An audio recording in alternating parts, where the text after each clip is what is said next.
The Willamette Valley is home to professional basketball in Albany, Oregon, and in year 3, the Jaguars are poised for their biggest season yet.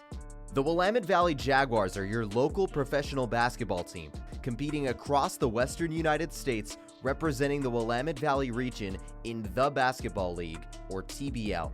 The Jaguars roster is composed of players from across the country, grinding to live out their dreams of playing professional basketball. Every episode, we take you behind the scenes on the latest updates on the team, breaking down performances throughout the season, and interviewing coaches, players, and team executives. Tune in for special episodes to hear from the team's community partners, as well as exclusive interviews with city and state officials who support the Jaguars throughout the season. This is Jaguars Beyond the Baseline. Welcome into Jags Beyond the Baseline on a Monday. We're recording this just after the Jaguars home game against the Grant County Red Tails. I'm Isaac Doobie, happy to be joined alongside Devlin Christensen today. We have two very special guests on today, Abion Khalifah and Tayvion Johnson. First of all, great to have you guys in. How you doing? How you doing, man? Thank you for having us. Thank you for having me. Absolutely. Yes, sir. Appreciate you guys coming on. Gonna talk a little bit about the games last weekend and then the one that happened yesterday. We didn't have an episode last week because it was break. Had a bunch of people out of town. Figured try to take advantage of it and take a little bit of time off and then regroup for game this weekend on Sunday. So talking about last weekend, there was you guys lost 2 games. You guys had 2 games against the Great Falls Electric, which is the only other team that played in the TBL West Conference last year that's still in the conference. 2 losses against Great Falls, 103-85 on Friday night, and then the next day 115-97 on Saturday. And then you guys had about 8 days to regroup, and yesterday lost to Grant County and the Red Tails, 111-97. Really interesting game considering how many fouls were called. There was a lot of, it looked like, just back and forth, like trash talk, a very physical game that ended up having a lot of free throws, 88 combined free throws for both teams. What do you think caused so many fouls to be called in that game? And it really slowed things down, but it felt like it was just a very physical game. Well, with us, our style of play, as of right now, is we're a slashing team. We're not the greatest shooting team in terms of all collectively. So when we go into the lane, we get a lot of times when we'll get smacked and things like that. So we'll earn a lot of our free throws.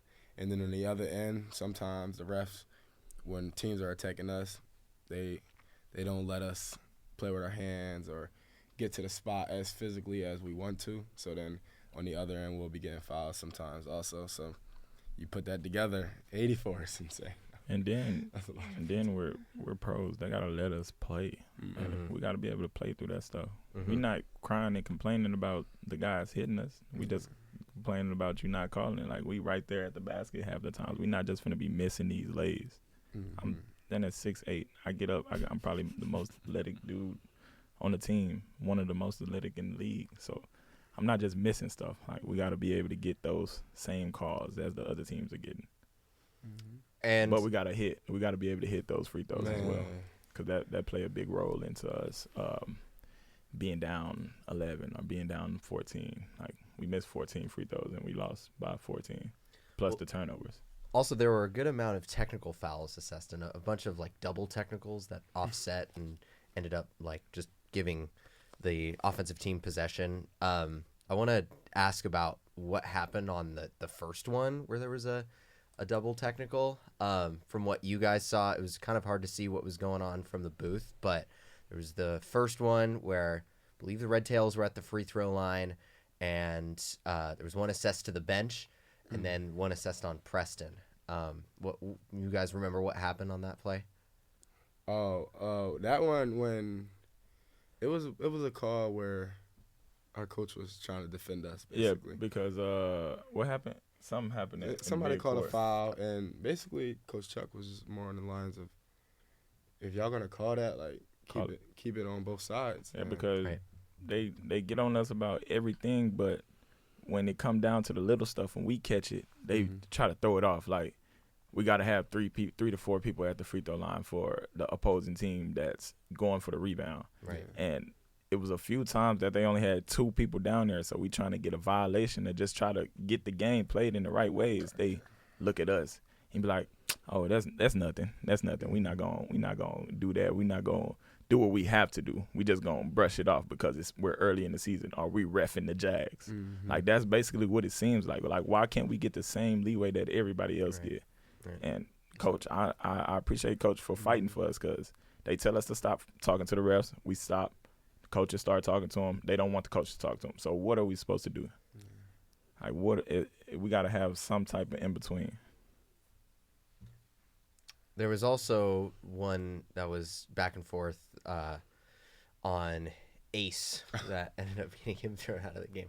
I didn't even see like what he did. He didn't even really start it. Like, it was the guy who drew the foul. It was an and one, and then came right into Ace's face in order to start something.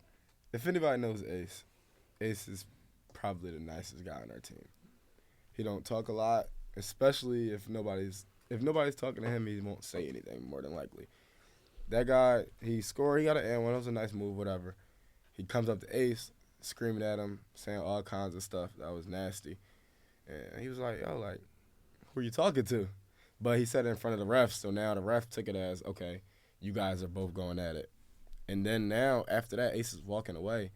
Another one of Grant County's, like, their teammates came up to Ace again and was like just talking crazy to Ace again. And he was like, "Yo, like," basically he just was, like, defending himself. Because, like, y'all not going to just keep coming up to me, bumping me and all this kind of stuff. Then it's our house. Not say anything. Yeah, it's our house. Why would we let somebody just belittle us in our house? Like, we're not finna let y'all come in here and just talk crazy, do anything. Like, no. We working for everything that we got in here. We got to be able to show our fans and everybody that we have in there that we can hold our own. No matter if it's we're down, we're up, tie game, we got to be able to have that fight in us. The fans love the fight more than, you feel me, just backing down and just letting them beat us every game. No, we're not doing none of that. We going to come in there with any type of grit that we have to. So if y'all coming in our house, just know that it'll probably be a dog fight in there every game. It's not going to be easy. And no, that we don't want it easy. We want it to be hard until the hard becomes easy. That's how we want it this year. In a game where there's a lot of technical fouls and a lot of physicality and a lot of calls that don't go your way, what's the mindset? Like, what are you guys telling yourself to just keep your composure and to stay in the game? Just don't say nothing to the refs and run back. Because if you trip about the foul or trip about the call, then you're going to be in your head getting back on the next possession. And that's not what we want to do. And I found myself yesterday, I probably got my third one. And I was only in there for a few minutes. I got my third one. And I'm looking at myself, and I almost got down because, like, why are y'all calling? I'm literally only been here for 4 minutes. Like, y'all been called 4 fouls on me in 4 minutes. Like, I was running to the bench. I almost started walking. And I know, as me personally, I never want to see a player walk to the bench. So I was in the midst of walking and running at the same time because I was in my head. Then I sat on the bench a little quiet. And I told myself, if I'm quiet, then everybody else on the bench quiet. So I got to bring the energy. I can't be in my head. So in that aspect, I got to just be able to lock in and get to the next play because the game not over with yet. The game not over with until the fourth quarter, and it say 0-0-0. So I got to be able to just stay locked in and be composed for everybody because if I'm not composed, nobody else composed. Is that like I've noticed that about you for a while. Like you lead by example. Yes, sir. Like kind of, when did that start for you? Is that like a part of your leadership that you take pride in? I think that is definitely a part of my attributes of being a basketball player. I've always been a hard worker. I've always been the one to be the one who's going to dive on the floor for every ball, chase down blocks, like be the aggressor. I guard the 7-footer as a guard or as a post. Like, I don't care. Wherever you need me on the court, I'm going to do what I got to do so that we can win and help the organization win as well. I remember one of my college coaches, he told me I was an energy guy one year, and I never knew what that meant. Like, when he told me that, I was kind of in my head. I was like, energy guy. I didn't come here to be no energy guy. I came here to work. I came here to play basketball, get better, and do what I need to do. But as I kept going through that in my head, I kept saying energy. Like that means that I'm one of the guys that he really want. I'm the guy who's going to bring the energy for the game. I'm the guy who's going to be gritty on the court. I'm the guy who's going to be the energy guy off the court. Like, an energy guy has a big role on the basketball court. And if you don't really realize what an energy guy is, you can really take yourself out of the game. I almost took myself out of the game and stopped playing ball because I was an energy guy. I didn't know what it meant. I took it for what it was, how it said, and then I didn't take the concepts of what it was for real. But ever since I told myself that being an energy guy actually gets me where I need to be, I've been trying to emphasize on that and get better every day. And thankful to have the organization and the guys that I have around me to help me lead by example. But I love being an energy guy. I love leading by example, doing everything I got to do to get that dub and get better every day. And this week your role was matchup against the big in Syrian McGee against the Red Tails. And I'm looking at the box score right now. 10 minutes and 6 fouls. He fouled out in 10 minutes. It's absurd. It's crazy. That was crazy. Yeah, I didn't play until the fourth quarter. Right. And that played a big role. The refs didn't really know what type of game I was coming in when I was coming in. So they felt like I was just coming in playing extra aggressive, but that's not what I was. I was just helping my guys in the help. And every time I helped in the help and went up with both hands, I'm not the only guy jumping with them, but they see me because I'm the initiator of the jump. So if somebody else can hit them from the side or from the other side and they see me going up both hands in the front and he's going for the lay, they're going to call it on me every time. To me, it was like the refs looked at him like they was putting him in as, go in and use your fouls kind of guy. No. Whereas, like, he's actually a big part of our team. He's just been injured a little bit recently, so they had to restrict his minutes a little bit. But I guess when they seen him as that, they called it like, oh, yeah, he's coming in just to do that, so we're going to call it a little bit earlier. Anticipation calls sometimes, so it was interesting to see. Yeah, I was ready to go in 10 minutes in the first quarter. I just knew that if I didn't have the energy or if I was mad about not being in, then it would have been a worse game than what it was. Like, I knew what I was coming in because I didn't even think I was going to dress out. They told me that I wasn't active this week. 30 minutes before the game, they called me and said, you're active, you can dress out, and you can play. I was like, okay, bet. I'm going to dress out because my finger was sore, like, all week. So they was like, rest this week since it's a slight game. We can rest, and then we're going to play in Arizona. They canceled the Arizona games. And I was like, I might as well play because we're going to have 2 to 3 weeks to rest and chill and get my body back right. So I dressed out, and they told me that I was going to be limited because they didn't really want to hurt me or put me in a bad position. But I told them I was ready. I feel like I could have played a big factor if I would have played the whole game. As you can see, it was 2 for 2, 9 minutes, a couple rebounds. It would have been a way different game. A couple blocks, it would have made a better game for sure. Well, looking at the team's offensive performance in this one, just a lot of shots around the rim that wouldn't fall, and it's you guys shot 38% from the floor. I'm curious, like, what do you guys think happened in this one that like led you guys to not shoot really well, and a lot of shots just like not falling for you, just right around the rim? Just the level of focus. Like, it's things that we need to be better on, and it's like as far as we can blame the refs and things like that, but they called a lot of calls for it. Like you said, it was 80-something free throws. I think we shot 30 as a team or something like that. So we got a lot of the calls, but a lot of them should have been and ones. A lot of them should have been made layups, period, even if they call it or not, and just getting in the weight room, preparing our bodies to play these physical games, to be ready for these tough environments where teams are coming in, seeing the Jaguars logo, and, like, we not trying to lose to them. So we just have to be better prepared mentally, physically, and just ready to go and just making layups, making our mid-range shots and all those things, and then getting to the point where we're getting wide open, catch-and-shoot threes and knocking those down later on in the season too, because we're just in the gym, in the lab, doing everything we're supposed to do. I like how you said that. A lot of teams come in and be like, we're not trying to lose to them. We need to try to switch that narrative and try to get people to come in and be like, oh, man, how can we not lose? How can we win this game? Because they know we coming in so strong. I want that narrative to change. I hate when people say everybody come in and try to play their best game against us.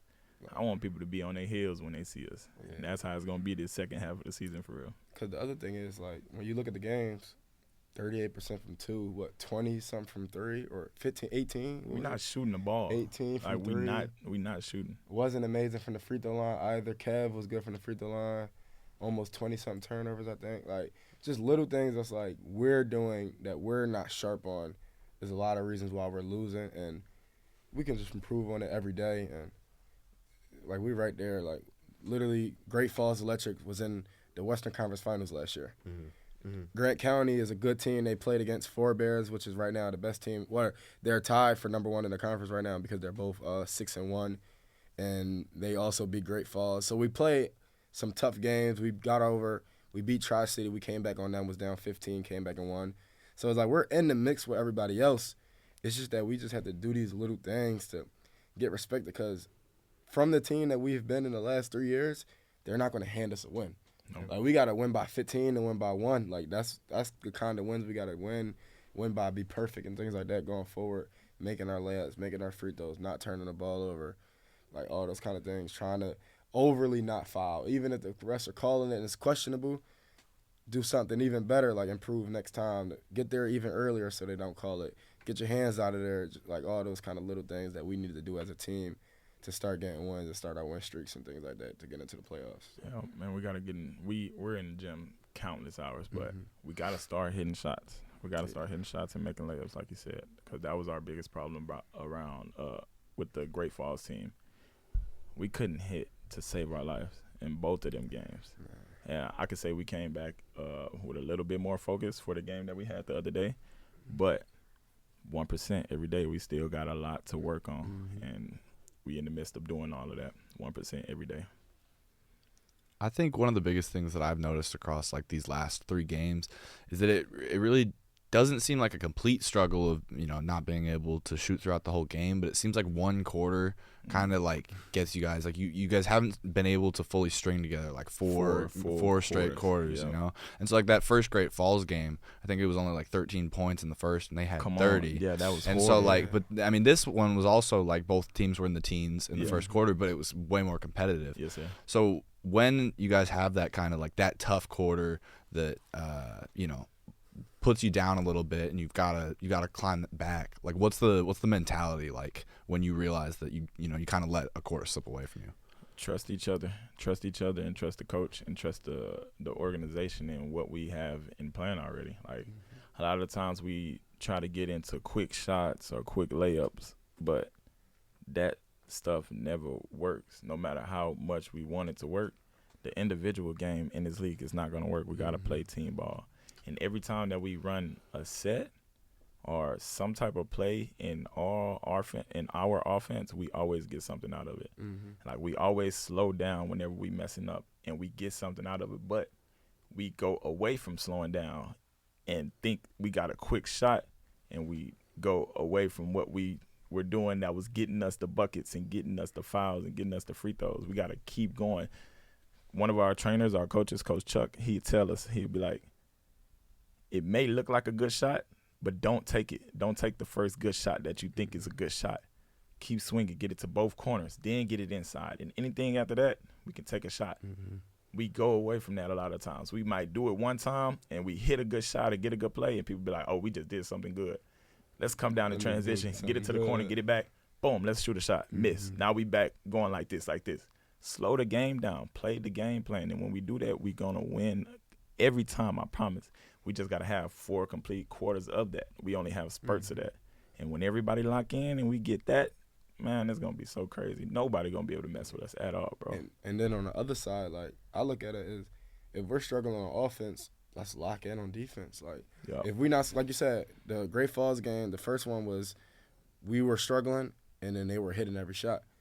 But then the game we had just last night was we both were, like, we were struggling, and then we were getting stops also. So it was like, all right, it stayed close. Then when we took the lid off a little bit, we started to score a little bit, our defense went away. So it's like we got to figure out how to just lock in on defense the entire game.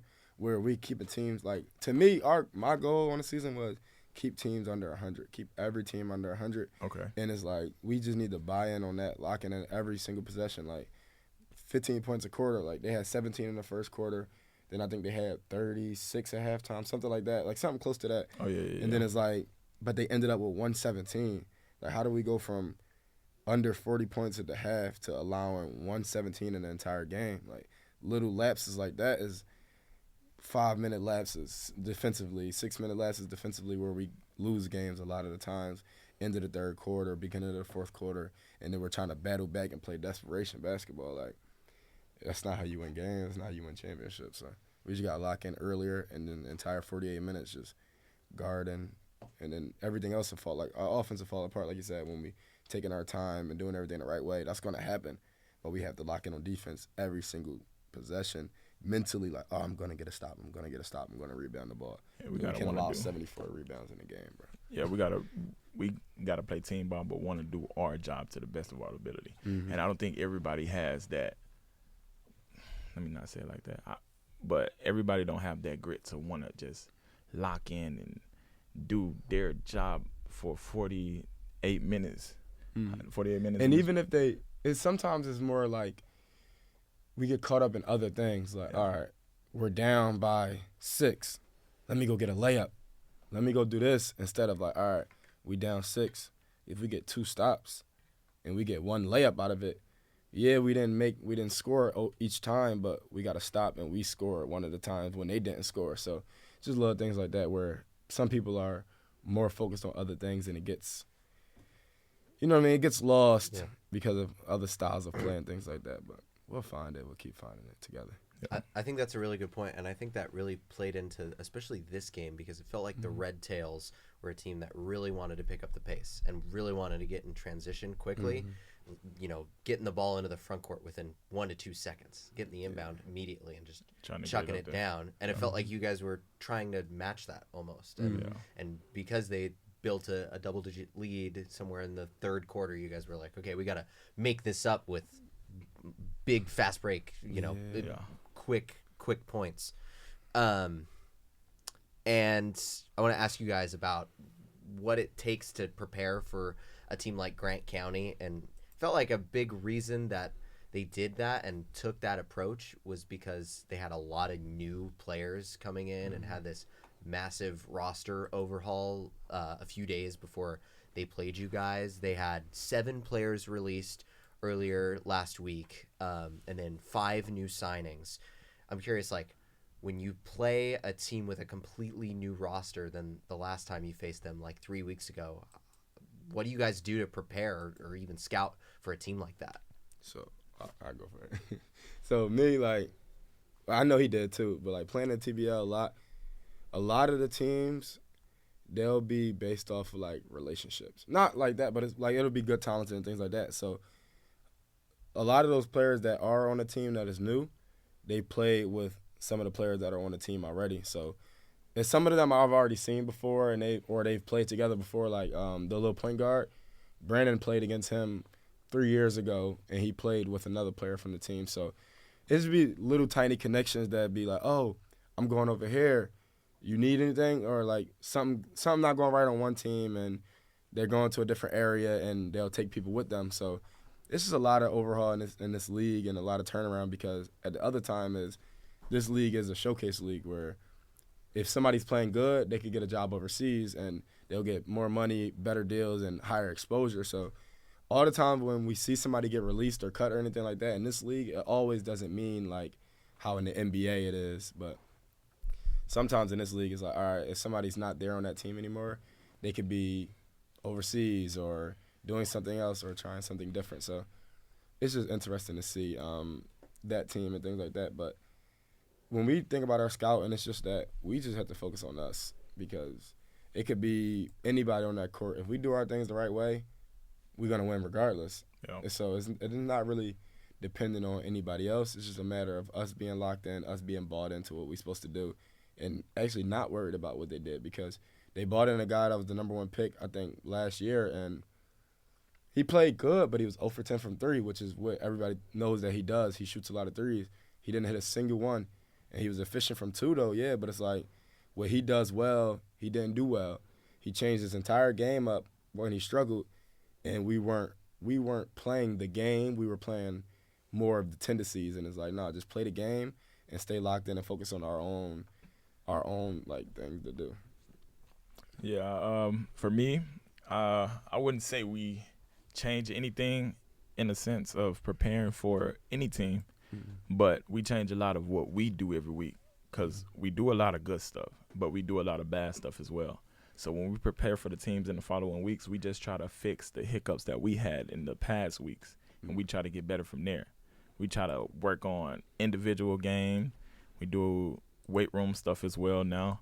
We have 3-4 hour long practices. Like, we're really locked in on just trying to get better on our game. And we probably won't look like we watch film together, but we probably won't look at game plans in practice until the day before, 2-3 days before. But we want to work on what we working on. We trying to get better together, because if we try to focus on what everybody else doing, that's going to take us away from the 1% that we trying to get every day. So we just try to focus and get better in our aspects that we have to get better in the community, on the floor, bringing guys to the gym with us, getting the extra work in. The extra work is what's going to separate us from everything that we want to be at. Speaking of off the court stuff, I want to talk to you about some of your community work, especially you, Tayvion, because you've been involved this offseason with a bunch of different stuff, and you actually initiated the partnership, from what I've heard from Michaela, who's the program director at the Gate. Yes, sir. That you kind of brought the idea for the junior league to come to the Gate. How did you find out about that? How did that start? What inspired you to start that, basically, and ask them? Bro, so after the season, I went home for a month. I was at home for a month exact. And at home is not where I needed to be or wanted to be. So I called the coaches up and I let them know that I wanted to do anything in the sense of being a professional and helping the team out and grow within the offseason. And they told me that we want you back and we can bring you back right now. And they had a spot for me to stay, and I just had to make my own money, and I had to figure my own stuff out. So I came out here with nothing when I came back from going home for a month. No car, no clothes, no nothing. I'm just starting from square one. I'm walking up and down the streets. I'm walking to the parks. I'm walking to McDonald's. I ended up getting a job at McDonald's for like 2-3 months just so I could get my car, get everything I needed to get back on my feet. And as I'm walking to my jobs and to the parks and working out and everything, I ended up passing by the Gate. And I seen that they had a gym in the inside of there. So one day I just asked them, I was like, I'm doing my own work. I'm working out. I'm a professional basketball player. We're in off season. Could I do any volunteer work, community service work? They was like, yeah, we actually have programs for that. So I signed up in a program, and I started training for 3 days a week at the Gate. I think it was 3 days a week or twice every week. And I was doing that for 3 hours a day for free, training basketball, training little kids for free, just taking my time to just to make everybody better and be around something that I loved. And that relationship, it went on for like 3-4 months, and then they ended up giving me my own key to the gym as being a volunteer employee. So that was 10 times better for me. I was able to get in the gym at any hour that I wanted, work out and get to my best of myself. And then from there, the Junior NBA came around, and Coach Mary and I, we were trying to find venues, trying to find somebody that can connect with us and work with us in a way. Because the Junior NBA Trailblazers, they said, if we find a gym, y'all can partner with us. All we need to do is find a gym. So I asked the Gate. I was like, I know I'm working here. I was training for a while. I know we have a good bond. My coach wanted to know if we could do a Junior NBA league here with the Trailblazers. And then they were open to it. So we came into the partnership with that. And then the relationship that I built throughout the summer, training 3 hours a day for I don't know how long, that really helped a lot. But I've always just tried to keep a job and get everywhere that I wanted to be. And I've always told myself that I wanted to help people in ways that I was helped. And a lot of people helped me growing up. I didn't have to pay anything. They helped me out of their own will and out of their own grace. And I feel like them doing that brought me to where I'm at today. And I wouldn't be in no position that I'm in without them people helping me in those ways. So I've always told myself, I don't know how or what I want to get into after basketball or after college, but I always want to help people in the same ways that I was helped. And God, he's put me in every position that I've ever been in. I feel like he places me in those positions so that even if it's something bad, I got to go through that to get through it. It always brings me to where I'm at and where I'm going. I always feel like it's a stepping stone everywhere I'm at because I always see the good and the bad out of it, no matter what situation it is. But that's how the partnership with the Gate came around and the junior NBA. Man, it's only getting bigger from here, bro. Like, I got a lot of stuff. I actually ran my second junior NBA at the YMCA, and I went 10-0 in that season. Like, we didn't lose any games. Like, it was crazy. And it was times that a lot of teams that we played twice or three times, they knew what we were coming with. So they tried to change their game plan a lot, but I was able to go from how I learned the game and teach the kids in the way of me learning it. And man, my kids, they were so good. Like, they listened, they worked, and they comprehended everything that I put in front of them.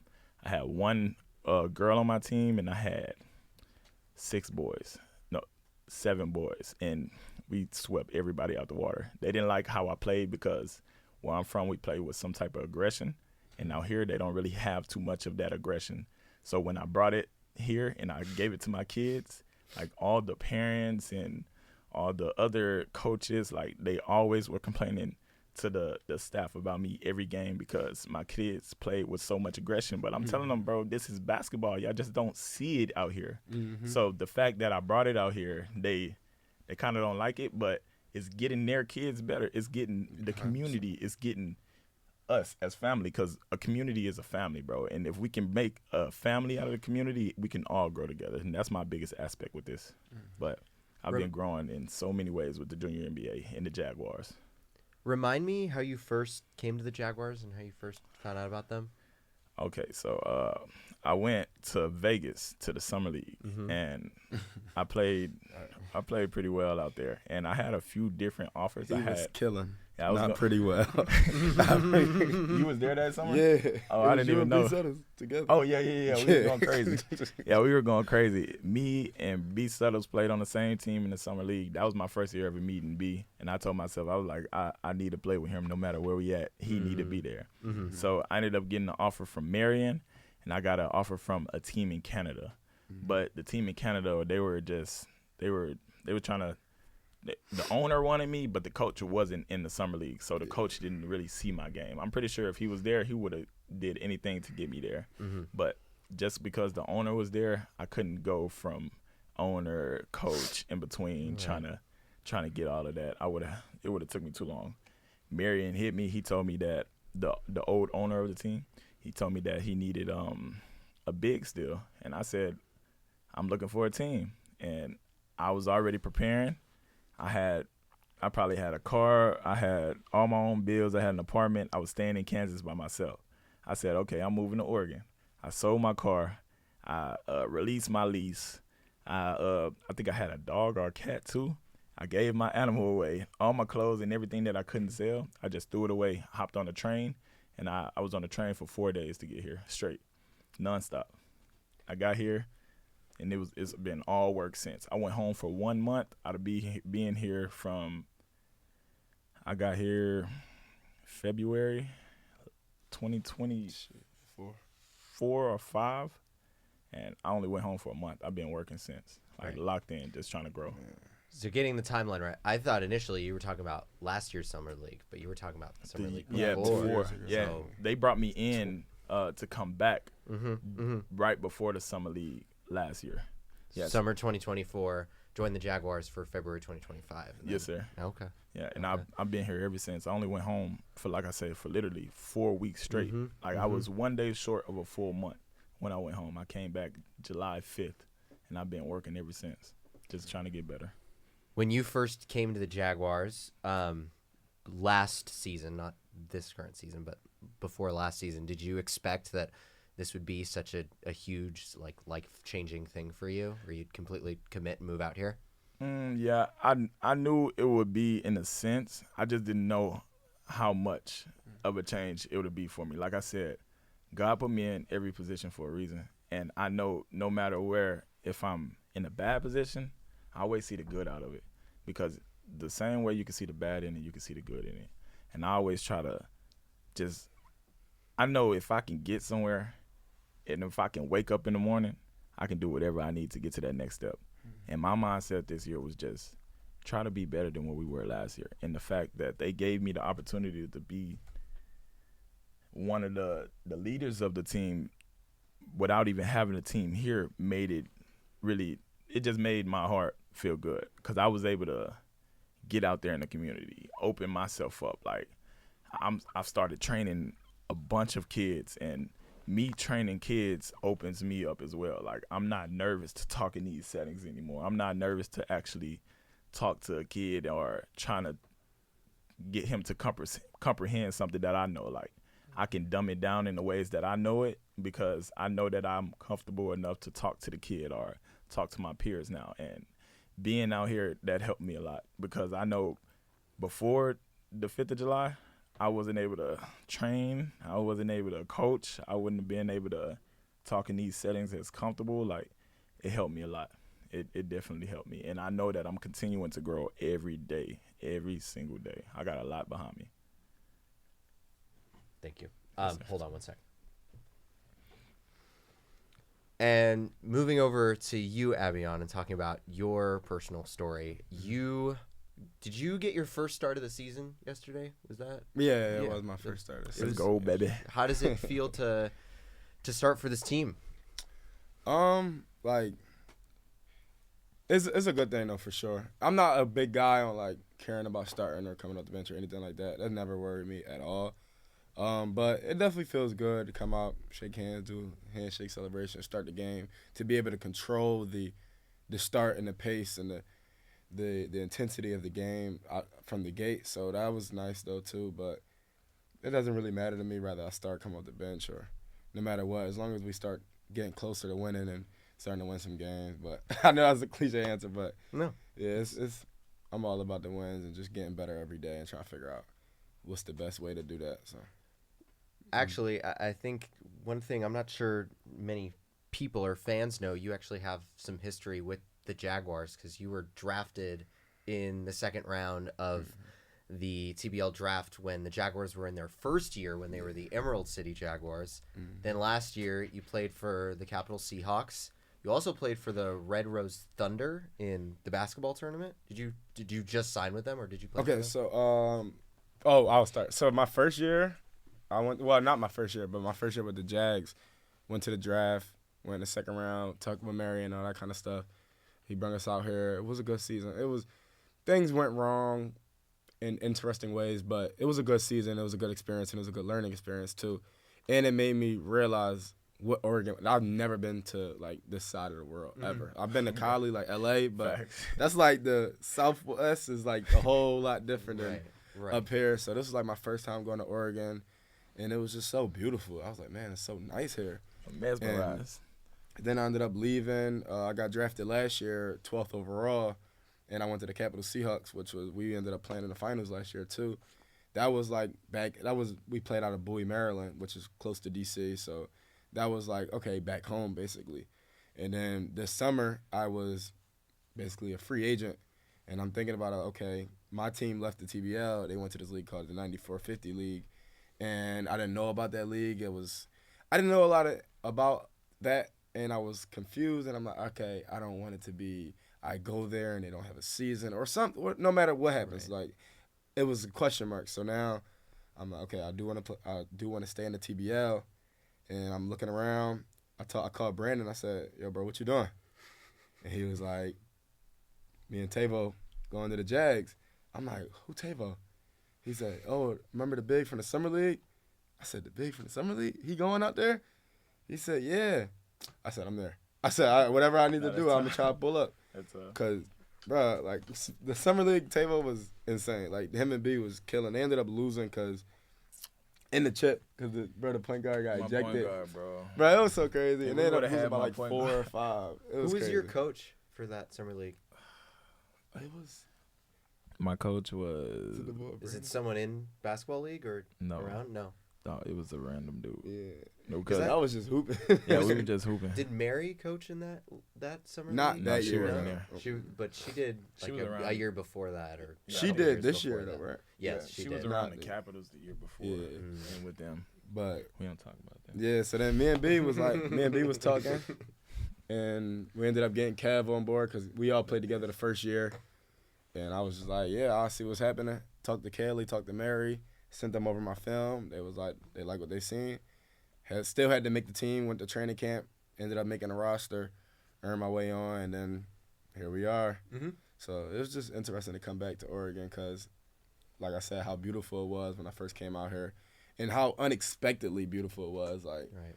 it wasn't super, super cold when I first got here. I thought it was going to be colder because everybody talks about it like it's so cold, it's so rainy. And they talk about Oregon like it's horrible. Right. And I'm like, I I thought got it was here, gonna I'm be a lot like, of rain. this ain't Right. that bad. It'd be Right. sunny days. It'd be nice. So, and we didn't even make it to like the real spring yet. And the spring is beautiful out Right. here. So Yeah.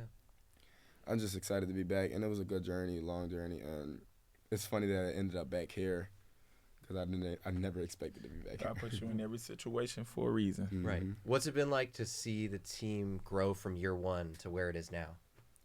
Oh, it's beautiful to see because it's just seeing how Marion started it kind of like by himself, and then now he had more people come in and help him and things like that, and then now he stepped away, and then now it's like it's just growing in the communities, and now it moved from Eugene where we are right now. You got the right. Driving back here, it was crazy because this is my first time being back in Eugene since we were playing there before, so it felt good coming back here, but just seeing it go from like in Eugene to Corvallis to now, and then like we live in Independence, but we play out of Albany, and it's like how the community is just like behind it. Like Yeah. they love us out here everywhere we go. Like we went to I think Red Robin after the game, and there was like some kids that went to the game, and they were like, "Oh my gosh, hey, we were just at your game. It was so fun." And it's like I'm feeling bad about the loss, and they just like, "Oh, the game was so fun. Like On to you the guys are next so one. awesome." And That's it's just awesome. like, dang, like here I am mad that we lost, but Can't and it's be like mad. we changing these kids' lives, and not even just the kids, but just the community in general. That's like it's an outlet where we can promote more businesses and things like that, and it's just amazing to see like what Oregon has and how the communities stand with each other out here. So it's really, really nice though. That's also what happens when you wear the Jaguars merch. Like, Yeah, you wear- yeah, like yeah. people recognize you, people see you. Mhm. That's awesome. That's good to hear. Would you say that's like your favorite thing about the changes from year one to now is just like the recognition within the community? Oh yeah, for sure. It's just going out and then the kids seeing us. It's crazy because even when I played last year, we were really good, and we had we had players that played all over the place that was famous. If people know, like it's somebody named Nasir Kaur, and he's like famous on like Instagram, TikTok, all that kind of stuff. YouTube space. He plays 1-on-1. He played in the Big Three, like all that kind of stuff. But we didn't get recognized borderline at all. Like we were living in DC, the Wizards are there. Like it's all these other things, but it's like here, it's like you have U of O, and like University, the other one too, the what's the orange one? Oregon State? Oregon State. My bad, but it's like U of O, Oregon State, and then it's us kind of. So That's good that he didn't know the other name. Cause Exactly. where he at right Nah, now. right. Exactly. But yeah, so it's just crazy that we're like the only professional team within the radius, and the Trailblazers are so far that it's like we're like the guys that everybody loves around here. So We it's the branch definitely- off. It's insane. Like, We're able to touch. we the were even in the community. grocery store. We ran at the table in the grocery store, and this lady who came up to us was like, "You guys play for the Jaguars, right?" And we were just like, yeah, but we was like trying to rush, but it's at the same time, it's like, it's so beautiful for people to recognize us. So it's like we always take our time whenever people see us and run into us. That it's so nice, bro. It's just nice. That's awesome. Mhm. I want to play a game. This would be a little fun thing. So we've never really done this on Jags Beyond the Baseline, so I'm interested to see how this goes. But it's basically just like tell me who on the team you guys think is most likely to do something. So I'll pull up my list here because I got a list. Willamette I'm Valley in- basketball. I'm interested to see see how this goes. You guys probably know each other all really well too, since you guys have been living together. What for? Almost 2 months now? Yeah. Since training camp. Yeah. I'm excited for this. We've never done this before, but this is gonna be good. You guys ready? Yes, sir. All right. This is most likely to Willamette Valley Jaguars edition. You ready? Who is most likely to clap when the plane lands? B. Suttles. I think Tayvion. I feel like B. I know that's a good answer though too. But Tayvion would just be like, "Man, I'm so happy we finally made it." I just be doing stuff. He'll be giving a speech to us. I might say something random that don't even got nothing to do with what we got going on. Actually, he wouldn't even clap. He would just stand up and be like, "Y'all, I'm so happy that we landed today." B. Suttles probably gonna put his hands on the roof or something. Yeah.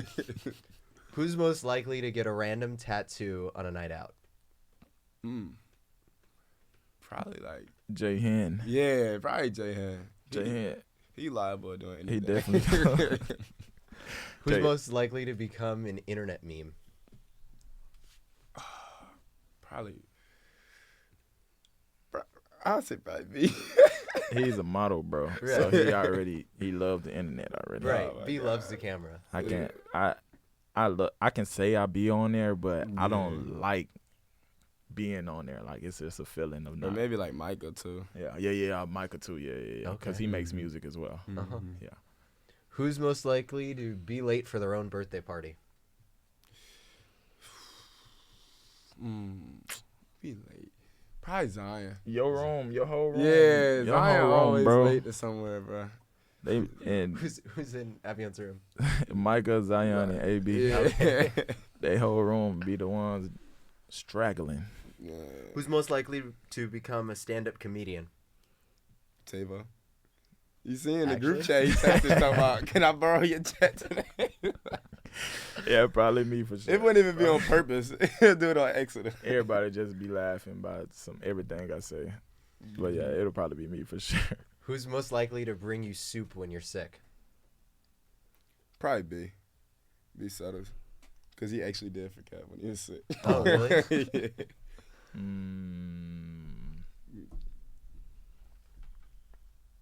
What you think? No. I say probably B Suttles. I say B Suttles or ISO. Oh, yeah. Yeah, ISO. ISO will get us right for sure. You guys know this one. This one's probably an easy one. Who's most likely to take the longest in the shower? Okay. I know me personally, I'd be in that bit by 2 hours. I'm going to be in the shower for no reason. Taylor don't live with us. He can't do Bro. it there. I could be having to burn my back for a little bit, then let my whole body just relax a little bit. Then I might shower the last 5 minutes of being in there for 2 hours.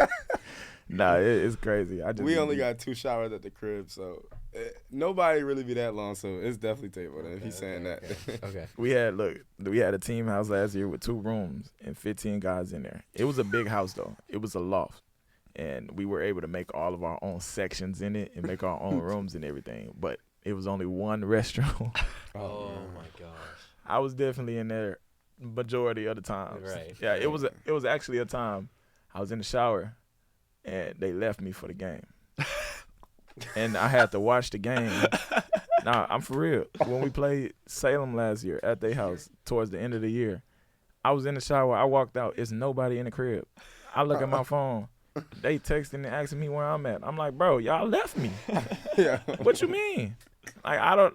And then I didn't know Oregon area like that last Right. year. I'm thinking Salem is an hour and a half away. They could have came back and got me. It was right there. I literally was in Albany. So it was at Salem. It was at Salem, but I was in Albany. I'm thinking the game an hour, 2 hours away. So I'm thinking they can't come get me. They could have came and got me. I would have been good. That's I had to watch the whole game on my phone. That's when Antoine and the other person played. Yeah, it was crazy. But Last one. Who's the first to sign? Who's most likely to be the first to sign up for karaoke? Micah, Yeah. Micah. he gonna run to the I stage. feel like P would too. P. Preston. Yeah. Preston. I feel like he'll be excited to do it just because it's big. because he out there. But Micah can sing though too. Yeah, so. he gonna grab the mic, just rap, sing. He love music. All right. Thank you for doing that. Yes, sir. That was great. That was got exactly what we wanted. That was perfect. A little bit of insight into the personalities on the team. That's great. Looking ahead for you guys, the game against the Mesa Monsoons that was supposed to be this coming weekend got canceled, so you guys got a few weeks off because the All-Star game and the All-Star break for TBL is coming up. That's the weekend of the 10th and 11th. But you guys do play against the Mesquite Desert Dogs at home on the 17th, and then Grant County and the Red Tails, another game against them at home the following day on Saturday, so April 17th and 18th. But before that game, what's your guys' plan for your time off? All right, so we're going to be working for sure. But like I said, I haven't been home in about 12 months, 11 months, so I'm trying to see if I can find a good flight to go home for a few days. We have to be back as a team on the 8th, and we're going to be working for, the 8th to the 17th, at least 11, 12 days straight, three a days. I'm talking about weights, individual workouts, and practice, film, team bonding, whatever we need to do to get better in the sense of what we were the past 6 games and the type of break that we have, because we know that they not going to give us nothing easy. As y'all can see, they keep canceling games. Like, this is the second year that they did this. We're not going to get those games back. They're going to get to the end of the year and be like, oh, we want to get ready for playoffs. We don't want to get injured. No, we're not trying to do that. Play basketball. Y'all cancel games where everybody else has 10 games. We should be able to have the same amount of games if this is a league. Like, why not have the same amount of games so we can play fair? Because we will win majority of those games if they give them back to us. So, and that's going to be, I'm pretty sure that's going to be a big standing of where we at the end of the year as well. But we have the time to win out, but we still want those games back as well. For sure. Yeah, but just staying locked in. Hopefully we get an all-star too. Yeah. Hopefully we get somebody in there. Kev been decent. Preston been decent. Micah been good. Tayvion been good when he been healthy. B too. So. But it's just our games under us. Hopefully we get somebody, make the all-star make the all-star game. And then if not, then we just all here locked in. Because, of course, not. Like, it's not supposed to be us. Like, it's not supposed to be somebody from the Jags. So now we just got to take the second half of the season to just lock and remain focused and then figure out a way to make it to the playoffs, get a win streak, start at 1, start with practice. Like you said, we're going to start being in the weight room more. Like, our coach has been on us way more strict now, where it's like every day we're doing something, whether it's recovery, practice, lifting, running, team, like you said, team bonding. We're doing something in the community. No matter what it is, we have something to do every day where we're getting more strict because they gave us freedom in the beginning. And this is honest. And it's like we won 1 game, we lost 4. No matter how it happened, we lost in our freedom. Yep. So now they take away the freedom, and now let's see how we go forward. Go more structure. Like, a little bit more structure. And it's like, we're professionals, we're grown men, but at the same time, we're here to play basketball. And that's the only thing we're here to do. Yep. Everybody else, you develop more life outside of that from being here, like Tayvion has. Yep. All these other things that he has to do. But like you said, he came here to play basketball. Yep. Everybody came here for that. So let's win games. The more we win, the more money we make, the more opportunities we get, all of that kind of stuff. The more fun we can have, yeah. Exactly, everything. And it grows the community a little bit more, too, because it brings a more national light, more national coverage to this side of Oregon also. So. Oh, yeah, that's what I was going to say earlier. Just staying locked in for sure. We touch the communities that the Trailblazers can't or never have. And that's how I feel that we got the gravitational pull towards all the kids and the families because, they know of the Trailblazers. They know of the Rip City. But are they actually in the community? We're playing the ball. We know about the Trailblazers. They know about us. We're in the community. We're with the fans. Like, we interact. We do a lot that, you feel me? Trailblazers, they might not have to do it because they at the level that they are. Right. But even us practicing at the Y, like, we don't shut down the gym. We don't do anything like that. We go in the Y early in the morning when it's still open. Everybody, the kids be walking by, parents come by, they sit in it. They'll sit in the corner, like sit in the gym and watch us practice sometimes. So it's like just to have that availability to see us as much is just something that I'm not going to say that they can't do, but something that they don't do. And a lot of NBA teams don't do, where they don't be in a community where they can actually come in the gym and be like, hey, that's Tayvion. Like, that's my favorite player right there. And actually come touch him, see him at practice, and then just keep about their day. So But this helps us grow, it's amazing to see like that, though, too. Because they have the will and they have everything at hand to grow in those ways, being in the league. We have to go through what we go through to get to where we want to get. And if we look at it as something that's deteriorating us, then we won't never get anywhere. We got to look at every single thing that we're going through as something to build us to the next level. And I love everything that we put ourselves through and everything that the coaches got us going through, because it's building us to be men, being us to be professionals, and being us to be leaders in the community. For sure. Anything that you guys or coach is specifically harping on, either like now, as far as like offensive or defensive, just strategy, focus to improve on going forward the rest of the season? Anything that you guys are specifically focused on? Just mainly like just keep moving the ball and keep moving our bodies. Like every time we move the ball and we're moving, we look like a really good team. And we're in games with as bad as our record is right now, we have only played good teams. Like, well, every team in the league is going to be good. They're going to have talent and things like that, but we haven't played Mesa yet, and they don't have any wins. We haven't played the other team yet that don't have any wins. We played the other team that is in our record, like Tri-City, once so far. So it's like we've played against Grant County, which is a really good team, Great Falls twice. We played against them twice, and then Tri-Cities once. And we played them, but we didn't even play them for real. Yeah. Like I said, we weren't – both games, that was probably the worst I've seen us in practice, games, anything. We couldn't hit nothing. We couldn't save – we couldn't hit a fly on the wall with the ball. Like, it was bad. We couldn't make shots, layups. Me personally, I couldn't make nothing. And that just goes to attest that we have to put more work in. We have to be – that's really just been it. Yeah, and we just been trying to grind. Working every day. Like, he said it. One of our coaches said, we got 100 days left of the season. If we can get 1% better every day, we'll be 100% better by the end of the season. Better by the end of the year. And I was like, I didn't even think about it like that. Let's So go 2%. Yeah, exactly. So just little stuff like that. And then just literally just small wins and just staying locked in and just keep developing. Because, like you said, we're not in the NBA. We're not in the G League. We're in the he's always says that we're in the development. We're in a developmental league for the developmental league. So it's like we got to treat it as such. So we got to come ready to work every single day, ready to grind, ready to work our tails off. This won't be for to get to the next level. Yeah. So. It's not for everybody. Appreciate you guys coming on and talking about this. I feel like this is one of the more like just honest, authentic, transparent episodes I've ever had. So I appreciate you guys just being honest, being authentic. Appreciate you guys. It's been awesome. This is Isaac Doobie, joined by co-host today, Devlin Christensen, Tayvion Johnson, and Abion Khalifah are our special guests. Here on Jags Beyond the Baseline, I'm Isaac Doobie signing off. Have a great rest of your day. Thank y'all. Thank y'all. Let's go. Thanks for tuning in to this week's edition of Jaguars Beyond the Baseline. If you want to find out more about the Jaguars, you can go to their website at wvjags.com or follow them on their social channels at wvjags or search for Willamette Valley Jaguars online.